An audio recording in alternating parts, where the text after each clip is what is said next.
ఈరోజు 25వ తారీఖు జనవరి 2026 ఆదివారం. ఈరోజు సింహరాశి వారికి విద్యార్థులు పట్టుదలతో కష్టపడి చదువుతారు. ఉపాధ్యాయుల నుండి లేదా సీనియర్ల నుండి మీకు ఒక అద్భుతమైనటువంటి కెరీర్ గైడెన్స్ లభిస్తుంది. అది మీ భవిష్యత్తును మారుస్తుందని చెప్పొచ్చు. ఉద్యోగస్తులు తెలివితేటలతో ఉద్యోగ కార్యాలయాల్లో పనిచేసి మంచి పేరు తెచ్చుకుంటారు, ప్రమోషన్ పొందుతారు. అలాగే వ్యాపారస్తులకి కొత్త కస్టమర్లను ఆకర్షించడం, మీరు చేసే ప్రయోగాలు ఫలిస్తాయి. అలాగే వ్యాపారంలో నూతన టెక్నాలజీని ప్రవేశపెట్టి లాభాలు కూడా పొందగలుగుతారు. స్త్రీలకి అందం పట్ల ఆసక్తి పెరుగుతుంది. మీలో ఉండే టాలెంట్ని ప్రపంచానికి చూపించాలనుకుంటారు. విదేశాల్లో ఉండే భారతీయులకి మీ జీవితాన్ని మార్చే స్నేహితులు మీకు పరిచయం అవ్వబోతున్నారు ఈరోజు. అలాగే డబ్బులు సంపాదించడానికి సులువైనటువంటి మార్గాలు కూడా వెతుకుతారు. గృహం కట్టడానికి, కొనడానికి, వాహనం కొనడానికి రుణాలు లభిస్తాయి. అలాగే కుటుంబంతో ప్రేమించిన వ్యక్తులతోటి ప్రయాణాలు చేయడానికి ఇష్టపడతారు. అలాగే భార్యాభర్తలు పిల్లల చదువు లేదా ఉద్యోగ వివాహాలకు సంబంధించినటువంటి మంచి నిర్ణయం ఈరోజు తీసుకుంటారు. పెద్ద పెద్ద వివాదాల నుంచి, కోర్టు సమస్య నుంచి బయటపడడానికి మార్గం దొరకబోతోంది.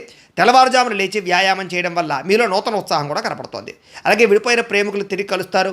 ఆగిపోయిన పెళ్ళిళ్ళు ఎదరకు వెళతాయి. భార్యాభర్తలు ఒకరినొకరు అర్థం చేసుకుంటారు. కుటుంబ సమస్యలు పరిష్కారం చేసుకుంటారు.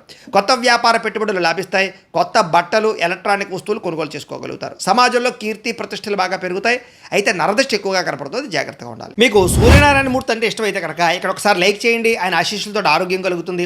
అలాగే రేపటి రాశి ఫలం కూడా మీకు రావాలన్నట్లయితే కనుక సబ్స్క్రైబ్ చేసుకుని ఫాలో అవ్వండి. అలాగే ఇక్కడ కనపడుతున్నటువంటి ఈ లింక్ మీద మీరు క్లిక్ చేసినట్లయితే మీకు ఈరోజు ఇంట్లో సూర్యనారాయణ మూర్తికి ఎలా పూజ చేసుకోవాలో వీడియో వస్తుంది. ఆ వీడియోని ఎదురుగుండా పెట్టుకుని ఇంట్లో ఈరోజు సూర్యనారాయణ మూర్తి పూజ చేసుకోవడం వల్ల మీకు ఈరోజు శుభప్రదంగా ఉంటుందని తెలియజేస్తూ లైక్ చేయడం మాత్రం మర్చిపోకండి. స్వస్తి.